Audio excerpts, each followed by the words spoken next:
We believe we will be the winners. So we'll be going to the U.S. Supreme Court. We want all voting to stop.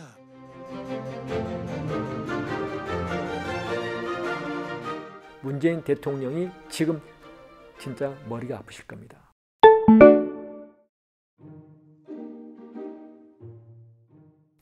미국 언론과 미국의 정치 분석가들이 지금 시간이 10시 한 40분쯤이잖아요.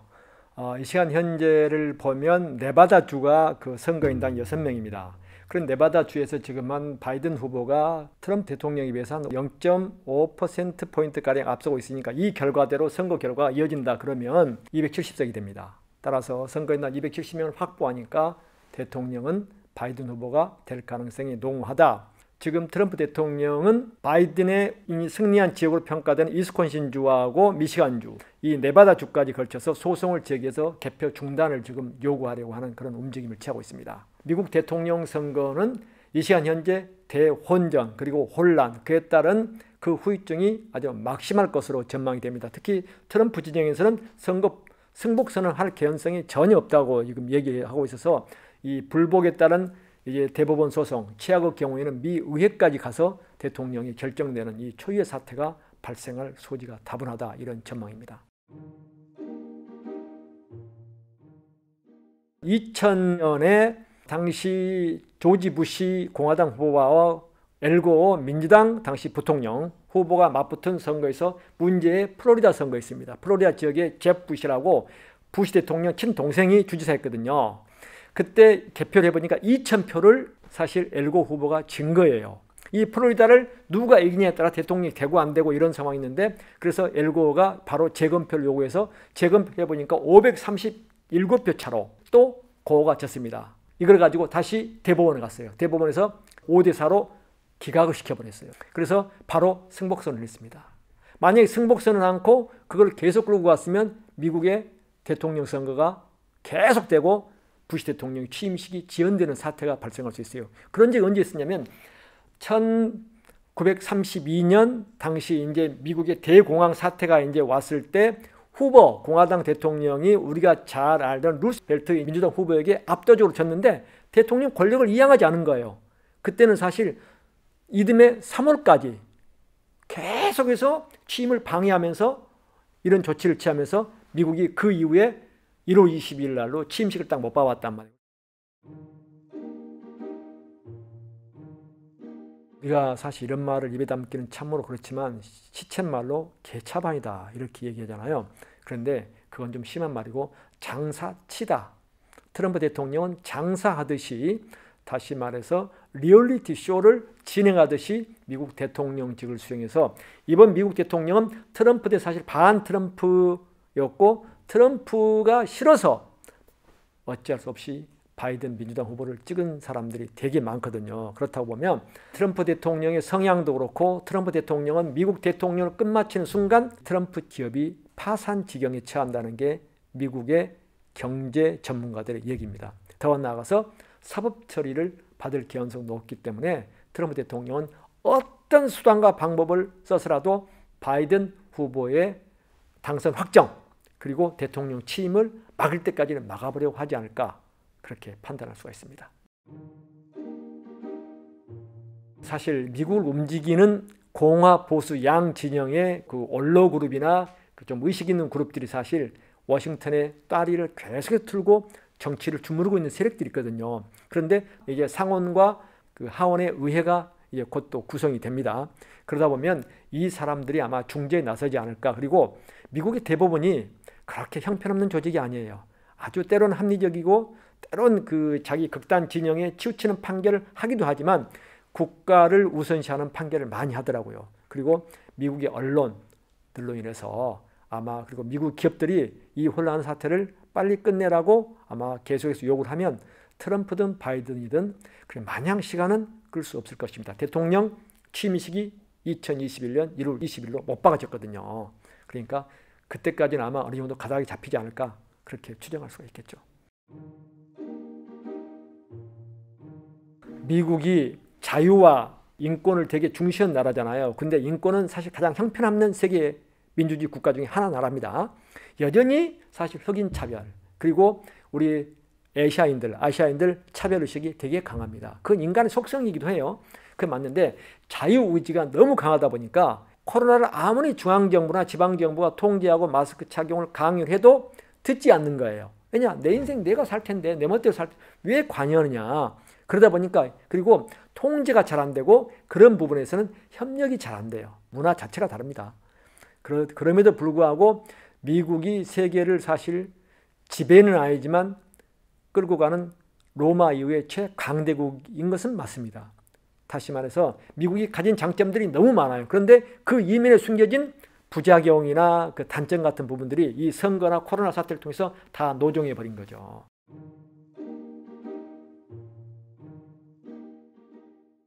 (2005년에) 허리케인 카트리나가 남부 뉴올리언스 등을 완전 싹쓸이했어요. 수십만 명이 죽었거든요. 우리나라 같으면 정권이 넘어갔을 거예요. 댐이 무너져버린 거야. 그런데도 불구하고 그게 일과성으로 넘어가더라고. 더 나아가서 우리 한국인 1.5세인 조승희 그 버지니아텍 학생이 총기 학생 난사해가지고 32명이 죽었어요. 그 문제를 어떻게 보느냐 그러면 개인의 일탈이다. 개인 문제라고 보더라고요. 다시 말해서 미국은 이러한 부분들을 대부분 개인 문제로 봐요. 미국이란 게 이민 국가잖아요. 그리고 사실 침략을 통해서 영토를 다 넓혀왔지 않습니까? 그리고 전쟁을 통해서 오늘의 최강대국을 만들었지 않습니까? 그러다 보니까 그러한 숱한 과정 속에서 발생하는 일들이라고 보는 거예요. 우리처럼 무슨 일이 됐으면 그게 전부인 것처럼 보지만 얘들은 이거 부분이고 또 다른 부분도 있다라고 보는 거죠. 그리고 거기는 어릴 때부터 꼬마 때부터 초등학교 교과서에 공화당과 민주당의 정강 정책을 배워요. 그러니까 양당제를 확고하게 교육을 통해서 심어주는 거예요. 그러니 어릴 때부터 나는 민주당 지지자, 나는 공화당 지지자, 선거 한 몇 개월 앞두고는 집 앞에다가 편말을 다 붙여놔요. 그리고 절대적인 공화당, 절대적인 민주당 진영 지지자가 양쪽에 35%, 40%가 되는 거예요. 그 나머지 그 중간지대 우리가 스윙보트라고 말하는데 그 20%, 10% 가지고 양당이 싸우는 거예요. 그러니까 미국의 동서 지역에는 전부 민주당 벨트, 중간지대는 거의 공화당 벨트잖아요. 그런데 이번에 이 중북부 지역의 러스트 벨트라고 하는 쇠락한 공업지역, 미시간, 위스콘신 뭐 이런 지역들 누가 먹느냐. 그리고 중간지대에 남아있는 썬벨트라고 남쪽에 있는 플로리다 이런 지역들을 어느 당이 먹느냐에 따라서 대통령이 대고한되고 하는 이런 상황이죠.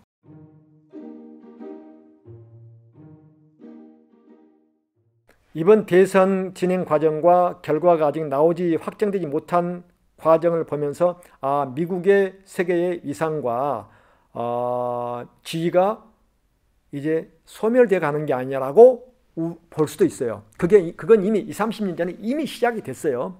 이라크전을 할 때부터 시작이 됐는데 그리고 중국이 급격히 부상을 하고 있지 않습니까? 그러다 보니까 그럼에도 불구하고 기술, 연구, 학업 많은 분야에서의 미국이 갖고 있는 그 자산들은 끊임없이 혁신과 개혁과 개발을 통해서 발전하고 있거든요. 그렇다고 보면 미국은 아마 우리 세대 20, 30년 아마 한 50년 내에는 중국과 대등해질 수는 있을지 몰라도 추락하지는 않을 거로 봐요. 그리고 미국의 대학들 그리고 연구소들은 세계 최고의 인재들을 빨아들이는 블랙홀 역할을 하는 거예요. 그게 사실 미국의 힘이에요. 다만 지도자를 잘못 만남으로 인해서 미국이 쇠락한 듯이 보이고 그 쇠락의 시기가 앞당겨질 수는 있겠죠.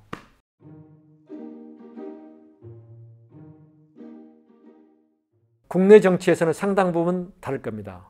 오바마가 실시했던 정책들을 오바마 케어 같은 정책들을 다시 복원시키고 계승을 할 겁니다. 대정책으로 보면 우방들과의 관계를 돈독히 하고 나설 것입니다. 반면에 가장 문제시 되는 게 대북 문제입니다. 사실 트럼프는 톱다운 방식으로 김정은 위원장과 양자 회동을 통해서 해결하려고 하지 않습니까? 물론 해결된 것도 하나도 없지만 반면에 바이든은 바텀업입니다. 밑에서부터 참모들이 가져온 의견 가지고 밑에서부터 계속 협의를 통해서 마지막에 대통령과 의회에서 결정하는 이런 방식을 선언하거든요.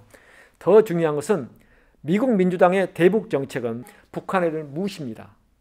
가장 우려되는 게 아마 올해 만에나 내년 미국 대통령 취임식 이전에 바이든 후보가 미국의 차기 대통령으로 확정이 된다면 아마 김정은 위원장이 ICBM을 발사하거나 또 다른 핵실험을 강행함으로써 관심 끌기를 유도할 개연성이 큽니다. 그렇다 그러면 한반도 내에는 다시 사실 전쟁의 기운에 먹구름이 들이올 수도 있다. 그래서 문재인 대통령이 지금 진짜 머리가 아프실 겁니다. 왜냐? 문재인 대통령은 사실 북한 핵 문제를 생각하면, 남북 문제, 북미 관계를 생각하면 트럼프 대통령이 당선되기를 원했을 거라고 봐요. 반면에 방위비 협상을 생각하면 미국 민주당이 되기를 바랬을 텐데 지금 문재인 대통령 이 시점에서 오직 북한 핵 문제, 남북 관계, 북미 관계, 외교, 안보, 국방에 전념할 시기다. 그래서 이제 청와대가 결단을 해야 된다고 봐요. 무슨 결단? 국내 문제, 내치 문제, 경제 문제 이런 것들, 코로나든 경제든 부동산 이런 문제는 전부 총리실에 맡기고 진짜 외치에 중점을 해야 될 시기가 아닌가. 민주당과 미국 민주당 정부와 한국의 민주당 정부는 사실 이념적으로 상당 부분 여러 가지 점에서 가까운 점이 없잖아 많아요. 특히 김대중 대통령과 바이든 후보와는 엄청난 관계입니다. 사실 바이든 후보가 가장 존경하는 정치인 가운데 한 명이 김대중 대통령이 할 정도로 넥타이를 교환해서 밀 정도로 존경하는 분입니다. 그렇지만 민주당의 기본 수뇌부들의 생각은, 민주당의 정책 브레인들은 기본적으로 북한을 무시하는 전략을 써요. 그렇게 되면 북한 핵 문제는 계속해서, 그리고 남북 간의 긴장은 고조되고 북한 김정은 위원장은 남북 간의 긴장을 고조시킴으로써 미국 새로운 행정부에 관심을 유도하려고 할 겁니다. 그렇게 될 경우는 우리가 심각한 상황에 처할 수도 있다.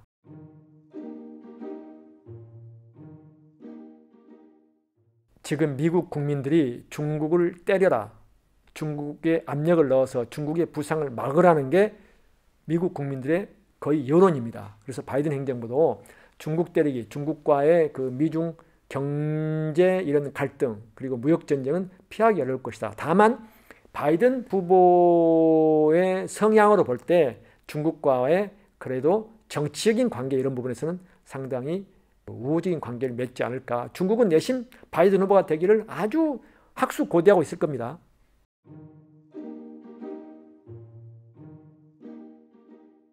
미국의 이번 대통령 선거의 그 과정과 결과를 보면서 1년 4개월 남은 대한민국의 대통령 선거도 아마 미국처럼 극한적인 대결 상황으로 치달을 개연성이 현재로서는 농후합니다.